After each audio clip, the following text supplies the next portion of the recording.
turi ku itariki ya 17 z'ukwezi kwa munani umwaka w'ibihumbi bibiri na makumyabiri na gatanu. Bimaze kuba bitangazwa ko minisita Maxime Prevot, ni minisitiri w'ububanyi n'amahanga w'igihugu cy'Ububiligi, agiye kugirira uruzinduko rwe rw'akazi hano mu karere k'ibiyaga bigari. Urabyibuka neza ko uyu mugabo aherutse kugirira uruzinduko rwe rw'akazi hano mu karere k'ibiyaga bigari. Icyo gihe ari ku itariki ya 24 z'ukwezi kwa kane umwaka w'ibihumbi bibiri na makumyabiri na gatanu, ubwo iyi minisiteri y'ububanyi n'amahanga y'igihugu cy'Ububiligi yaje kuba itangaza ko uyu mugabo guhera ku itariki ya 25 z'ukwezi kwa kane uyu mwaka azaba atangirira uruzinduko rwe rw'akazi. Yahereye hano mu gihugu cya Uganda, akomereza mu gihugu cy'u Burundi, akomeza mu gihugu cya Repubulika ya Demokarasi ya Kongo, ari naho yasoreje uruzinduko rwe rw'akazi. Icyo gihe ari ku itariki ya 29 z'ukwezi kwa kane umwaka w'ibihumbi bibiri na makumyabiri na gatanu. Uyu mugabo rero wavutse mu mwaka w'igihumbi kimwe magana cyenda mirongo irindwi n'umunani kugeza uyu munsi mu mwaka w'ibihumbi bibiri na makumyabiri na gatanu, akaba afite imyaka 47 y'amavuko. Yakunze kugaragara kenshi cyangwa se yakunze kumvwa kenshi yibasira u Rwanda cyangwa se aza imbere mu gufatira u Rwanda ibihano nk'uko byagiye bikomeza kugenda bigarukwaho. Ubushize rero ubwo yagiriraga uruzinduko rwe rw'akazi hano mu karere k'ibiyaga bigari, ntabwo yigeze agera hano mu Rwanda. Urabyibuka neza ko byagarutsweho kandi ni impamvu zumvikana zatumye atagera hano mu Rwanda. Nk'uko byagiye bikomeza kugenda bigarukwaho rero, uyu mugabo n'ubundi byamaze kuba bitangazwa ko agiye kugaruka hano mu karere k'ibiyaga bigari. Ese ibihugu azaba ajemo ni ibihe? Ese u Rwanda rwaba rurimo noneho azaba aje gusura u Rwanda, cyangwa se n'ubundi ni kwa kundi ntabwo azaba aje mu Rwanda? Tugiye kuba tubigaruka mu kanya. Usabwa nukomeza kubana nanjye, ngusabe gukora subscribe, tujye dukomeza kubana n'ama update cyangwa se wenda ibiganiro bigenda bivuga kuri politiki cyangwa se ku banyapolitike, diplomasi n'ibindi byinshi cyane n'imyidagaduro, nayo tukagira gutya tugasimbukira tukareba ibiba bigenda biri kuberayo hano mu karere k'ibiyaga bigari. Tuza no gusimbukira giterwa inkingi, naho tukagerayo rimwe na rimwe tukareba ibiba bigenda bihabera. Hanyuma ngewe rero wumva ni Emmanuel, iyi ni Honeymoon Family Empire, ngushishikariza gukomeza kubana natwe tukajya tukugezaho ibi biganiro. Hanyuma rero ntatinze, ikiriho urabyibuka neza icyo gihe hari ku itariki ya 24 z'ukwezi kwa kane umwaka w'ibihumbi bibiri na makumyabiri na gatanu, nibwo byatangajwe ko uyu mugabo minisita Maxime Prevot agiye kugira uruzinduko rwe rw'akazi hano mu karere k'ibiyaga bigari. Akarere k'ibiyaga bigari yasuye rero ibihugu yagezemo ni Uganda, ari naho yahereye uruzinduko rwe rw'akazi, hanyuma akomereza mu Burundi, akomereza muri Repubulika ya Demokarasi ya Kongo, ari naho yasoreje uruzinduko rwe rw'akazi. Urabyibuka neza ko icyo gihe ari ku itariki ya 25 z'ukwezi kwa kane umwaka wa 2025 agera hano mu gihugu cya Uganda. Icyo gihe uyu mugabo yaje kuba asaba Perezida Museveni kuba yakora ibishoboka byose akongera agafasha igihugu cy'u Rwanda ndetse n'Ububiligi kongera kugira umubano mwiza. Mu magambo yaganiriye na Perezida Yoweri Kaguta Museveni, inararibonye, bamufata nk'inararibonye hano mu karere k'ibiyaga bigari, ariko ni nako bimeze kuko uyu Perezida Yoweri Kaguta Museveni niwe umaze imyaka myinshi n'ishaka rye INRM, imyaka 39 isatira imyaka 40 ku butegetsi hano mu karere k'ibiyaga bigari. Hanyuma akaba yaragiyeho mu mwaka w'igihumbi kimwe magana cyenda mirongo ine na gatandatu ahiritse Milton Obote ku butegetsi. Uyu mugabo nawe akaba yari perezida w'iki gihugu kugeza uyu munsi, imyaka 39 irashize Perezida Yoweri Kaguta Museveni ari ku butegetsi n'ishaka rye INRM. Hanyuma niba ubyibuka neza, uyu mugabo Yoweri Kaguta Museveni akaba akurikirwa na nyakubahwa perezida wa Repubulika Paul Kagame, nawe umaze imyaka igera kuri 30 ku butegetsi. Abandi bose ntabwo byagiye bibakundira, ntabwo byagiye bibahira kuba bagira iyi myaka ingana gutya. Uyu mugabo Maxime Prevot, minisitiri w'ububanyi n'amahanga w'igihugu cy'Ububiligi, ubwo yageraga hano muri Uganda, yasabye Museveni kuba yakongera guhuza u Rwanda n'Ububiligi, ariko biranga bibe by'ubusa. Museveni mu magambo ye yaravuze ati, mu gihe cyose mugikomeje gutsimbarara ku mateka y'ubukoloni, amateka igihugu cy'Ububiligi kititwayemo neza nyuma yo gukoloniza igihugu cy'u Burundi, nyuma yo gukoloniza igihugu cy'u Rwanda, Maxime Privot yarakomeje gutsimbarara avuga ko we nta kibi abona muri ayo mateka y'Ababiligi, amateka y'ubukoroni abaranga atabaye meza ku gihugu cy'Ububiligi. Icyo gihe Museveni yaramusubije ati ibyo uri kumbwira cyangwa se ibyo uri kunsaba ntabwo byakunda. Amukurira inzira ku murima biturutse kuri uko gutsimbarara kuri amateka mabi y'abakoroni b'Ababiligi we atumva, cyangwa se avuga ko we n'igihugu cy'Ububiligi ahagarariye ntacyo bishinja. Ni mu gihe u Rwanda rwo ruvuga ko ayo mateka y'abakoroni yaranze Ububiligi hano mu karere k'ibiyaga bigari yangirije byinshi bijyanye n'amoko, ari byo byatumye u Rwanda rugwa mu icuraburindi, jenoside yakorewe Abatutsi mu mwaka w'1994. Icyo gihe Museveni yaramubwiye ati ntabwo bishoboka kuvuga itsimbaraye kuri amateka mabi y'abakoroni yabaranze, ibyanyu ubwo bizakemurwa na Nyagasani. Urabyibuka neza icyo gihe yavuze ko atazakandagira mu Rwanda. Uyu ni Maxime Privot. Kuva umubano w'u Rwanda n'Ububiligi warahagaze ku itariki ya 17 z'ukwezi kwa gatatu umwaka w'2025, ni nyuma y'inama ikomeye cyane, cyangwa se ni nyuma yo guhura n'abaturage muri gahunda nyakubahwa Perezida wa Repubulika Paul Kagame muri NST2 yabereye hano muri Bika Arena. Icyo cyari ku itariki ya 16 z'ukwezi kwa gatatu umwaka w'2025, ubwo nyakubahwa Perezida wa Repubulika Paul Kagame yavugaga ati ntabwo tuzakomeza kwihanganira abantu bakomeza kudutoba cyangwa se bakomeza kudutobera amateka. Ntabwo tuzihanganira abantu bakomeza kugenda baterana bagateranira ku Rwanda. U Rwanda rwabagize rute? U Rwanda rafatirwa ibihano buri munsi. U Rwanda rwabaye u Rwanda. Icyo gihe abivuga n'andi magambo yavuze menshi, ari nabwo yaje kubatanga urugero avuga ngo ntabwo ashobora kukwemerera ko wamukubita urushyi mu musaya umwe ngo ahindure ukubite mu wundi. Ati turaza kubereka ko tutari agafu k'ivugwa rimwe, turaza kubereka abo turi bo. Icyo gihe ari nabwo yasabaga abaturage ati muzirike mukanda, mwige kwizirika umukanda. Icyo yashakaga kuvuga, bukeye bwaho ku itariki ya 17 z'ukwezi kwa gatatu twagiye twumva ngo guverinoma y'u Rwanda isohoye itangazo ivuga ko icanye umubano n'igihugu cy'Ububiligi, kandi bahaye amasaha 48 abadiplomate b'Ababiligi kuba bavuye hano ku butaka bw'u Rwanda. Urabyibuka neza.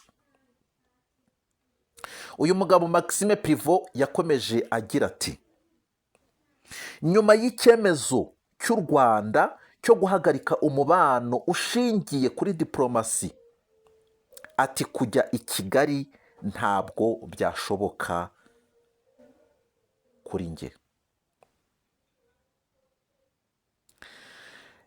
Uyu mugabo Maxime Privot aza hano mu karere k'ibiyaga bigari hari impamvu zari zimuzanye. Impamvu y'uruzinduko rwe mu karere k'ibiyaga bigari,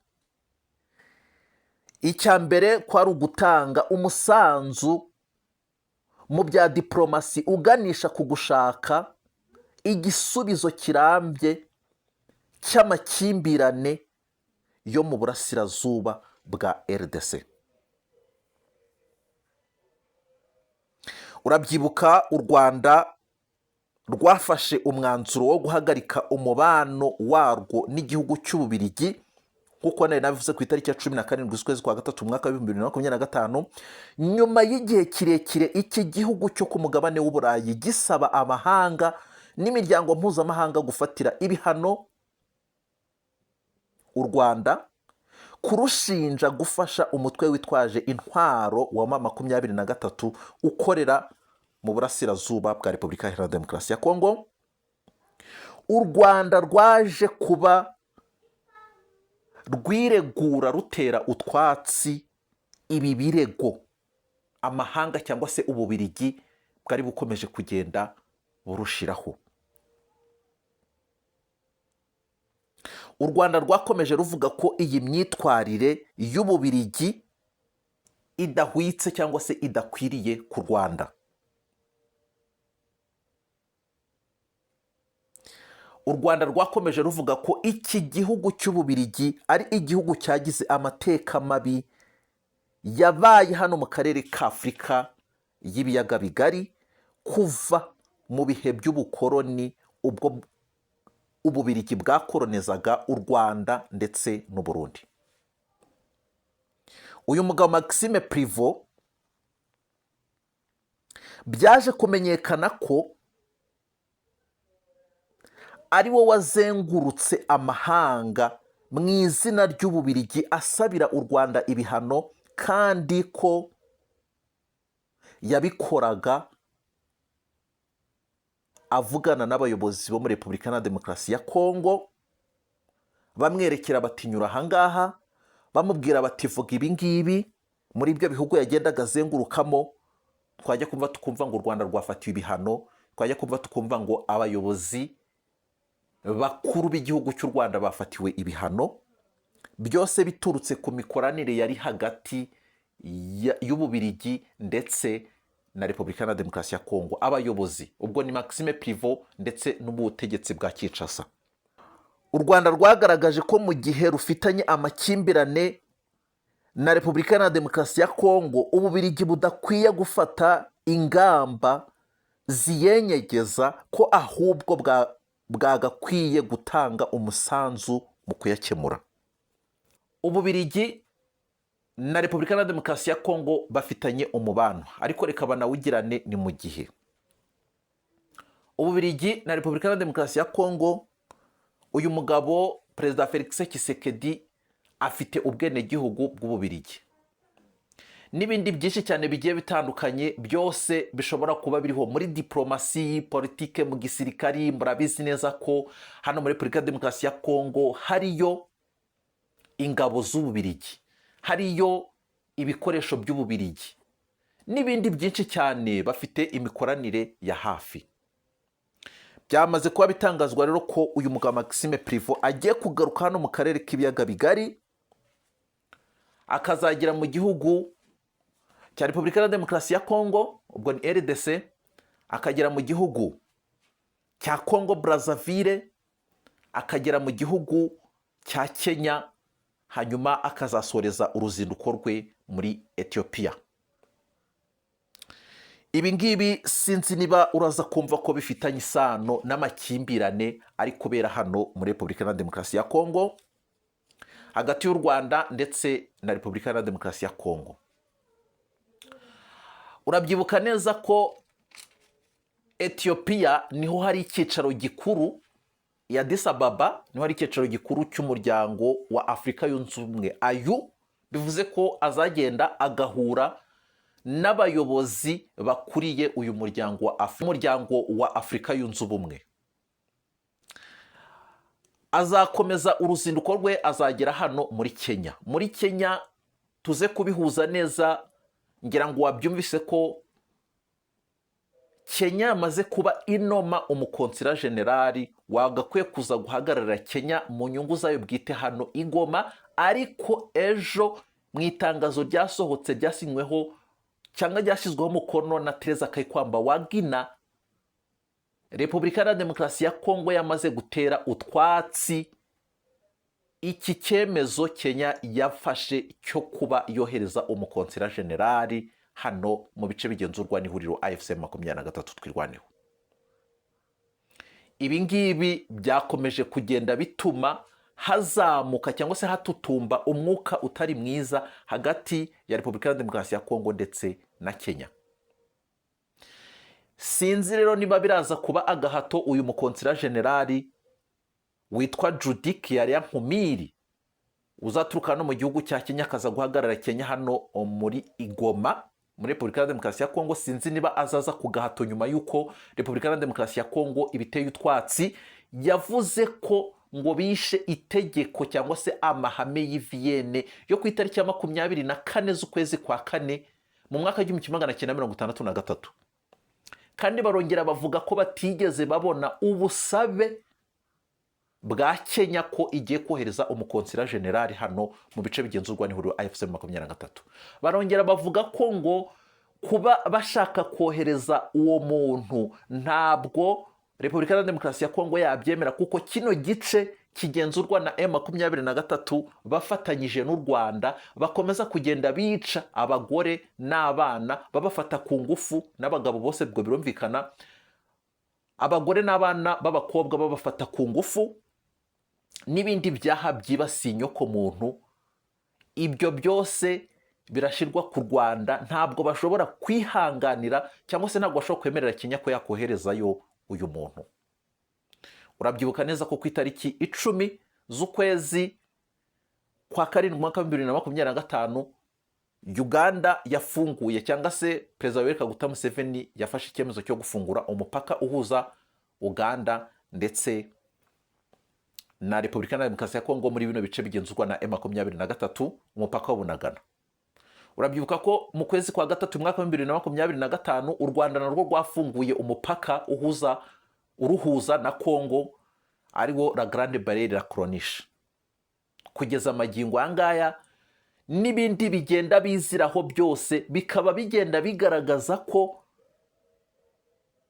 hano muri Repubulika ya Demokarasi ya Kongo M23 mu bice bagenzura bagiye gukorana n'ibi bihugu harimo Uganda, u Rwanda ndetse na Kenya, yamaze kuba igaragaza ko nayo ishaka koherezayo umuntu uyihagarariye.